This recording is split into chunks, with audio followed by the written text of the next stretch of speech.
selamat siang Kak Mona.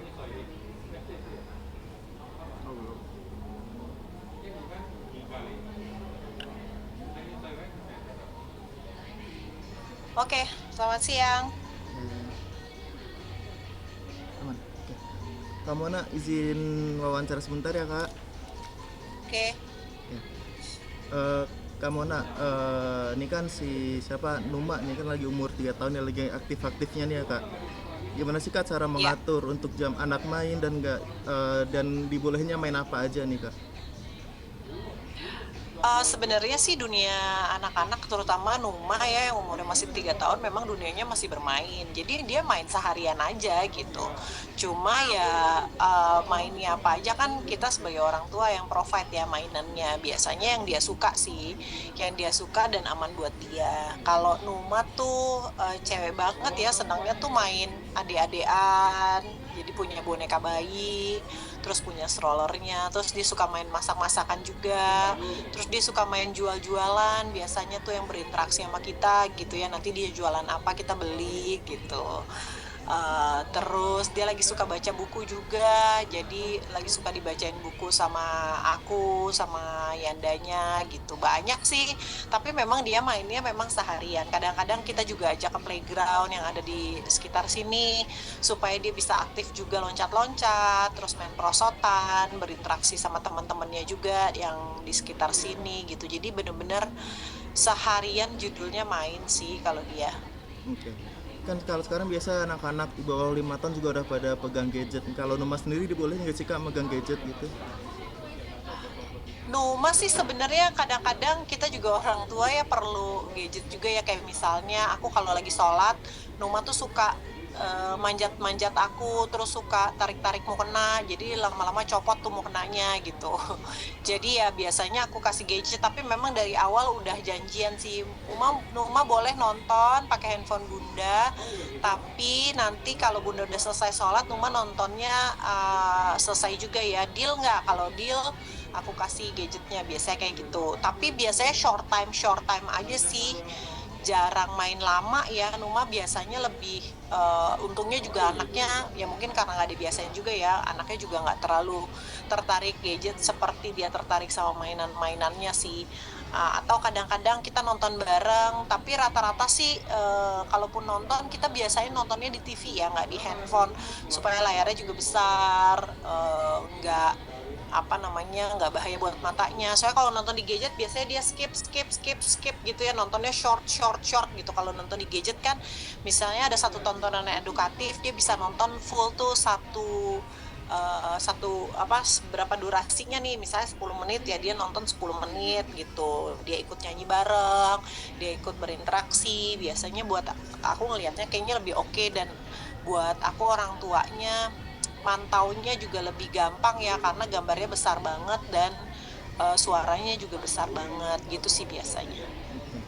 Kalau ada yang sih rencana buat di sekolahin itu playground yang sebelum usia yang agak dewasa dikit gitu kan biasa ada sekolah anak-anak gitu kan ya, preschool kayak gitu Kak.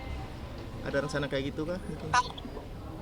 Iya, kalau Numa sih sebenarnya sekarang udah ikut kayak les-les olahraga gitu ya, supaya dia bisa bergeraknya lebih terarah. Kayak misalnya kalau kalau sekolah sih ya, sekolah yang formal gitu, playgroup gitu, itu belum sih. Rencananya kalau aku kayaknya langsung TK aja deh, sama kayak kakaknya gitu. Karena nganter-nganternya juga lumayan repot ya. Kebetulan kita tinggal di apartemen, bawahnya mall, dan kebetulan ada tempat untuk kegiatan anak-anak gitu. Kita sih prioritasnya dekat ya dan mudah diakses gitu. Jadi Numa apa ikutan kegiatan di situ. Jadi dia ikut gimnastik, terus dia ikut baby dance, ikut balet juga, terus ada kegiatan sport juga gitu, supaya gerakannya terarah gitu. Kayak misalnya kan anak-anak kayak gitu lagi suka loncat, lagi suka jungkir balik. Nah, itu kan di situ diajarin ya cara-cara yang aman tuh gimana supaya nggak keseleo gitu misalnya. Itu tuh Numa ikut sih kegiatan kayak gitu. Tapi kalau sekolah yang formal gitu memang belum. Aku pengen sesuai pengalaman gitu ya, karena nganternya dan nungguinnya emang repot banget. Jadi kayak kakaknya Nala waktu itu juga sekolahnya langsung TKA sih, TKA baru mulai sekolah. Rencananya Numa mungkin akan kayak gitu karena dia tahun depan udah mulai TKA. Jadi ya udah sekarang enjoy enjoy bermain aja dulu. Oke. Banyak juga yang bilang kalau parentingnya Kamona ini kayak unik gitu. Kayak kemarin Kamona bilang kalau kakak itu nggak boleh ngalah ke adik. Itu gimana sih kak? Kalau aku memang iya sih kalau aku sih pengennya hubungan kakak adik di rumah aku tuh jadi hubungan yang manis. Kadang-kadang jadi nggak manis karena kakaknya suka suruh ngalah sama adiknya. Jadi dia sebel sama adiknya gitu ya. Atau kakaknya disuruh bertanggung jawab terhadap adiknya. Kalau aku prinsipnya satu-satunya ada dua orang ya manusia yang punya kewajiban untuk bertanggung jawab sama anaknya ya ayah dan ibunya. Nah, aku sering sih nitipin adiknya ke kakak-kakaknya, tapi itu nggak jadi kewajiban kalau di rumah kita. Biasanya aku minta tolong, misalnya, Nala boleh nggak, Bunda mau mandi nih, boleh nggak tolong titip adiknya. Kalau ternyata Nala, aduh aku banyak tugas nih, banyak PR nih, lagi teleponan sama temenku, aku apa ya udah, nggak masalah, mereka punya hak untuk menolak. Tapi kalau mereka bersedia untuk jagain adiknya sebentar karena bundanya misalnya mau mandi atau mau sholat, aku akan kasih apresiasi, makasih ya Nala, karena Nala bunda jadi bisa sholat nih, karena Nala bunda jadi bisa mandi nih, karena misalnya masyarakat jagain rumah bunda jadi bisa makan sebentar kayak gitu, itu aku akan kasih apresiasi, tapi mereka nggak wajib sih melakukan itu. Dan aku nggak mau menuntut kakaknya untuk ngalah sih ke adiknya, kayak misalnya Numa pengen main mainannya Nala, kalau nggak boleh nggak apa-apa karena kan aku pengen ngajarin kepemilikan. Kalau barang itu miliknya Nala, ya Numa harus minta izin untuk bisa main-mainan itu. Karena kan nanti di masyarakat pun akan begitu kan. Dia harus minta izin sama orang yang punya nih untuk bisa main-mainannya. Kalau nggak dikasih izin juga nggak apa-apa. Dan Numa harus punya banyak akal gitu untuk bisa untuk bisa mendapatkan izin dari si pemilik ini untuk bisa mainin gitu. Itu sih sebenarnya prinsip yang mau diajarin. Berarti di rumah juga saling terbuka gitu ya, maksudnya kayak anak kayak bebas untuk menolak, bisa juga untuk menolak tanpa rasa sungkan gitu ya Kamona. Iya, di rumah aku boleh kayak gitu, tapi ya tetap ya ada faktor sopan santun juga. Aku juga ngajarin anak-anak untuk bicaranya baik-baik gitu kan. Gimana bicaranya yang nggak ngegas juga, kayak gitu-gitu juga wajib mereka kuasai gitu. Tapi ya aku tidak menuntut anak-anak untuk selalu bilang iya ke orang tuanya sih. Mereka boleh menolak karena kan mereka juga punya kehidupan sendiri. Mereka juga punya prioritas. Kayak misalnya ada tugas ya mereka prioritasin tugasnya nggak apa-apa dong gitu. Atau mereka juga punya hak bermain. Misalnya dia lagi seru banget nih ngobrol sama temennya tapi disuruh jagain adiknya gitu. Pasti sebagai anak punya prioritas juga gitu. Oke. Kak, sedikit dong soal Mima yang sekarang kan ngekos nih. Gimana sih kalau untuk waktu ketemunya sama Kamona, sama keluarga gitu yang lain gimana sih pembagiannya gitu? Iya, Mima sekarang ngekos di dekat kampusnya. Weekend sih dia pulang. Jumat, Sabtu, Minggu biasanya ada di rumah. Sisanya memang ada di kos-kosannya. Kalau sekarang lagi libur sebulan, jadi sebulan benar-benar di rumah gitu. Jadi betul-betul sesuai kebutuhan aja sih. Memang kebutuhannya lagi mesti ngampus, banyak tugas. Jadi sesuai kebutuhan dia memang di sana. Tapi kalau weekend biasanya pulang sih. Kalau libur juga biasanya di rumah, walaupun tetap mesti bayar kos sebulan. Walaupun kosnya nggak ditempatin, nggak apa-apa. Yang penting dia bisa pulang ke rumah sama-sama sama kita gitu. Mungkin Kak pas ketemu cerita pengalaman ngekosnya gimana sih Mima? Seru sih, aku juga seneng dengar ceritanya. Kayak dia mesti mengelola hidupnya sendiri. Kalau kita kan tinggalnya di apartemen ya. Kalau di sana kan Mima pakai token. Jadi tiba-tiba tokennya habis tengah malam gitu, lagi tidur enak-enak mesti bangun karena harus ngisi token, atau misalnya dia harus kelola makannya gimana gitu ya. Karena aku bolehin ngekos tapi titip pesennya harus tetap bisa jaga kesehatan. Kadang-kadang kan anak kos yang simple aja gitu, semua mau makannya instan aja deh biar cepet gitu. Nah itu Mima sih udah udah mulai bisa ngelola kapan waktunya belanja, terus misalnya mesti preparation makanannya supaya nanti kalau jam makan tuh udah ready segala macam tuh aku seneng sih. Atau misalnya, iya nih tadi sebelum aku pulang ke rumah, aku udah misalnya cuci-cuci, udah jemur-jemur, jadi nanti pas aku balik lagi ke sana, jemurannya udah kering gitu tuh, aku seneng sih dengernya dia bisa jadi apa ya, ada manfaatnya lah ngekos itu jadi bisa mengelola hidupnya sendiri gitu, udah mulai belajar mandiri. Tapi sering ini nggak sih Kak kayak misal ngirimin makanan gitu buat stok si Mima di kosan gitu? Sering banget sih, biasanya kalau weekend kan dia pulang nih, nanti kalau Minggu atau Senin kan balik lagi ke kosannya. Biasanya aku misalnya nguningin ayam, terus nguningin bumbuin ikan gitu. Terus aku juga suka kirimin, kan sekarang bisa online ya. Aku suka kirimin makanan yang bisa diangetin pada saat dia lapar kayak gitu-gitu sering sih karena ya namanya aku pengennya juga ada stok makanan sehat ya buat dia gitu supaya nggak makan instan terus gitu. Kak maaf nih soal pernah Mima pernah didiagnosa soal bipolar sama borderline personality disorder. Sekarang Mima gimana sih Kak kayak misal fightingnya dia buat jalani kehidupan sehari-hari gimana sih Kak? Mm-mm.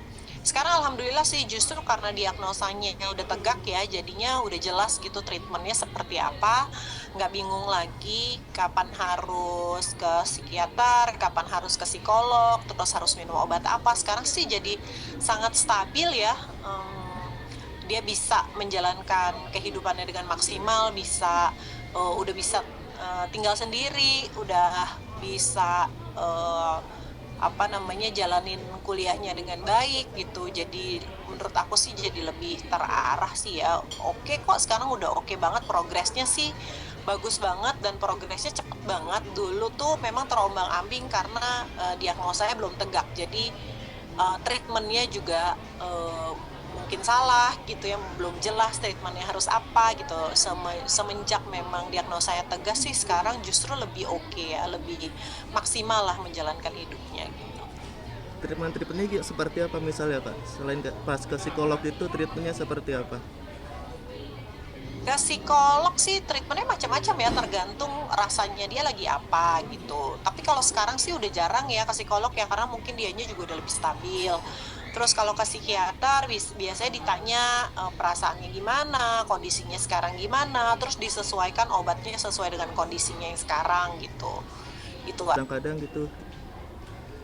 ya kekhawatiran awal memang itu sih, aku ajak anaknya diskusi sih, aku juga bilang sama Mima, Bunda akan kasih izin apapun selama Mima bisa meyakinkan Bunda dan Yanda kalau Mima aman gitu. Jadi ya salah satu syarat apapun yang mau dia lakuin, kayak misalnya dia mau ngekos atau dia mau keluar kota atau dia mau misalnya ngapain, nonton konser, nginep rumah temennya gitu, itu dia harus bisa meyakinkan ke kita bahwa dia aman. Oke. Kak Ina boleh ceritain agenda hari ini gimana nih Kak? Hari ini kebetulan aku baru dari KL mendarat langsung ke sini. Langsung hadir ke acaranya ini She by Shiren. Kalau untuk outfit sendiri nih gimana nih Kak? Boleh dilihatin outfit hari ini. Outfit hari ini aku pakai dress dari She, kebetulan ini launching She. Dia ada detail tali nih di bagian tengahnya dan aku padu-padanin sama jaket kulit juga, sama sepatu boots juga, terus sama tas biru juga yang rajut supaya suasananya tetap seperti di pantai. Holiday vibes. Kita pulang dari Kiel, jobnya makin banyak aja nih. Amin ya Allah, amin. Mungkin berapa ada job apa aja di KL Kak? Enggak sih, aku nonton konser Muse, terus sama ngonten juga. Kebetulan ngonten juga buat endorsement. Berarti anak-anak dititipin ke bapaknya atau gimana nih? Main kebetulan dedinya nginep ke rumah. Oh, nginep ke rumah. Sudah izin dulu ke Inara? Sudah. Lewat lawyer atau langsung ke Inara? Langsung ke aku sih. Gimana sih izinnya Kak? Sampai tahun.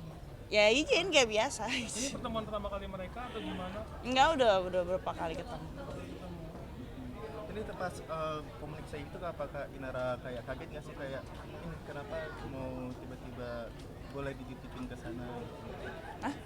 Kayak ini tiba-tiba kan Kak Inara kayak ngechat mau nitipin anak gitu. Terus kayak videonya gimana gitu pas?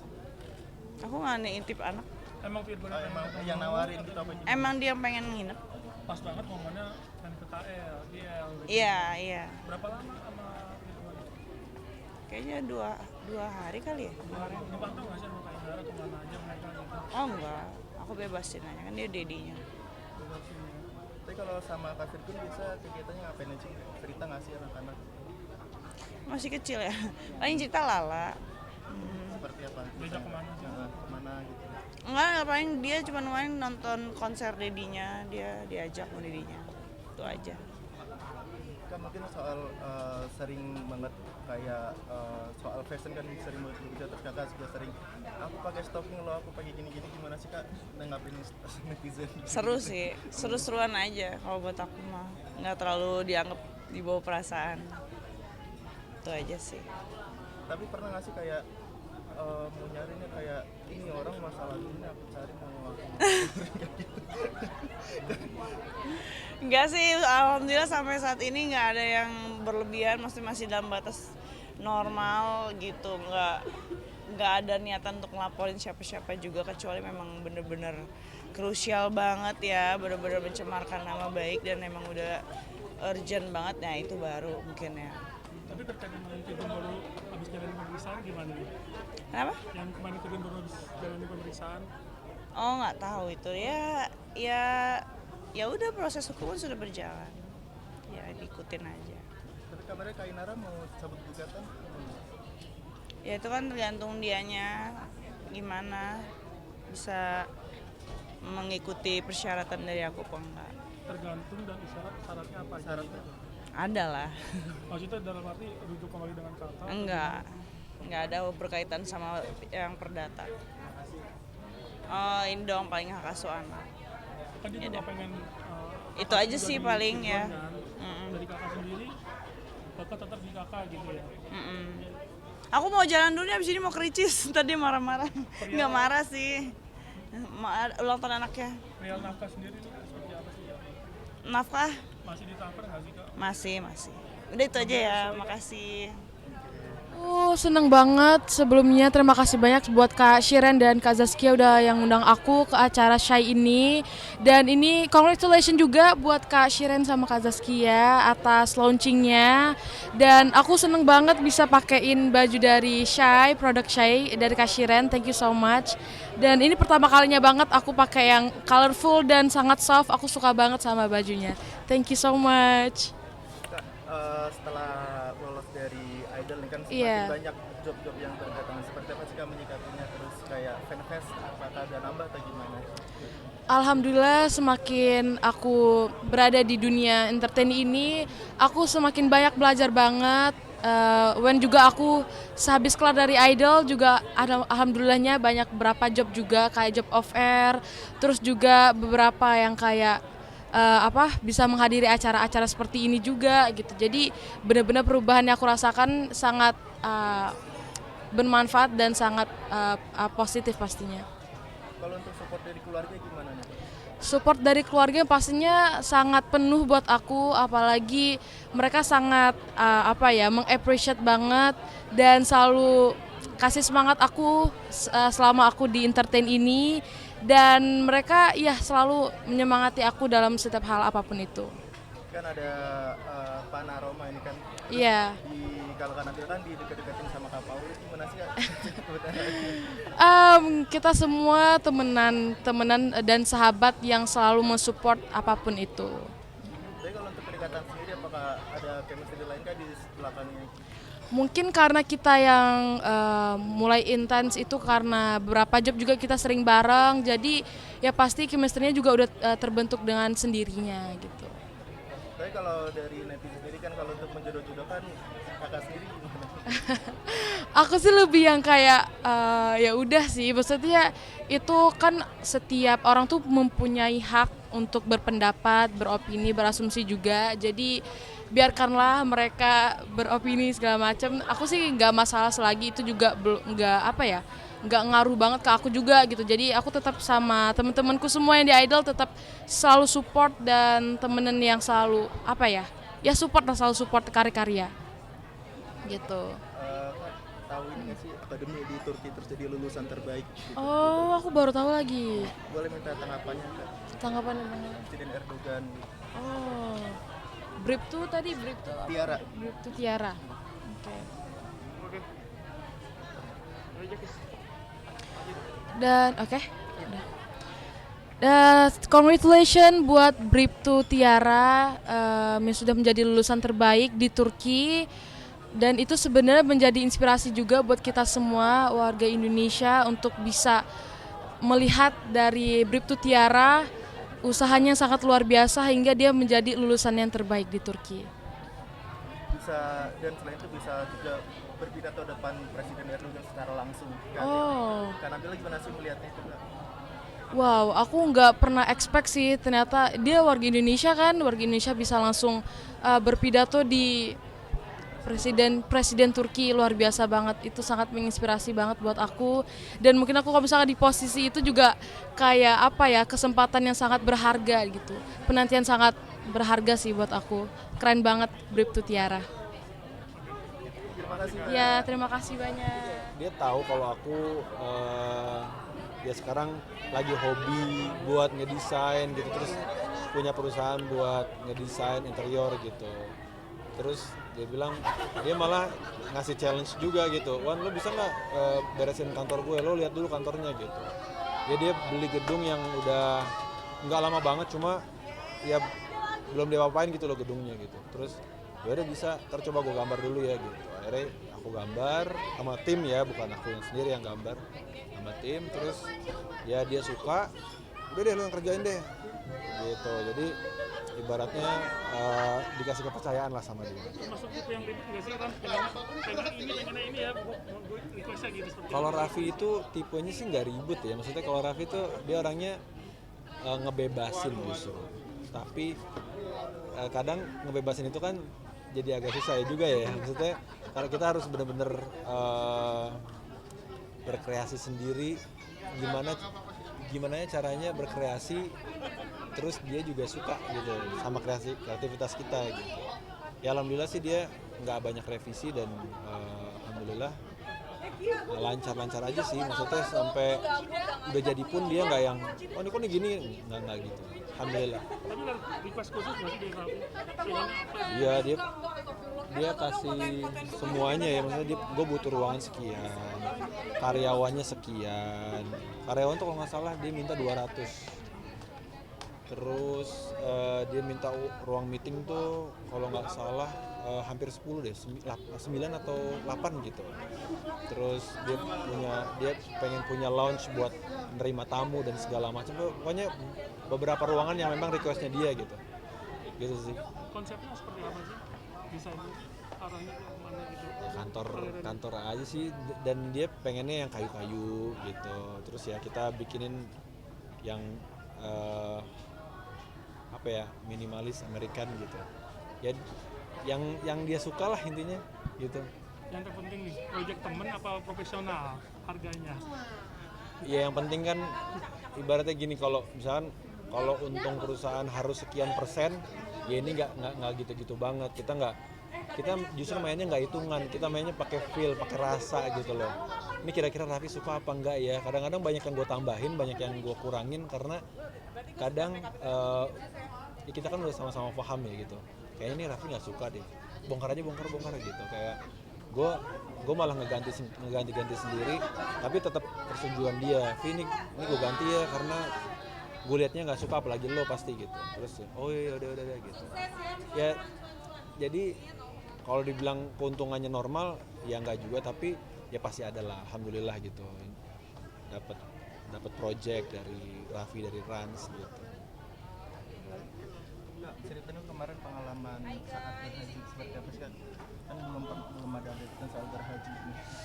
Haji alhamdulillah lancar. Yang di berita-berita ada berita-berita yang gimana gitu ya. Alhamdulillah aku sih nggak kedapetan gitu. Jadinya ya lancar-lancar aja. Tapi memang apa namanya, rame banget ya, rame banget gitu. Terus pengalaman di Minanya juga alhamdulillah WC yang ngantri cuma nggak yang ngantri banget. Terus apa, tidur di dalam tenda alhamdulillah. Ya pokoknya ibadah-ibadah yang rukunnya yang ya alhamdulillah aman semua, alhamdulillah dikasih kelancaran sama Allah gitu. Pulang-pulang kan katanya mirip-miripin sama saya Halilintar karena potong rambut baru.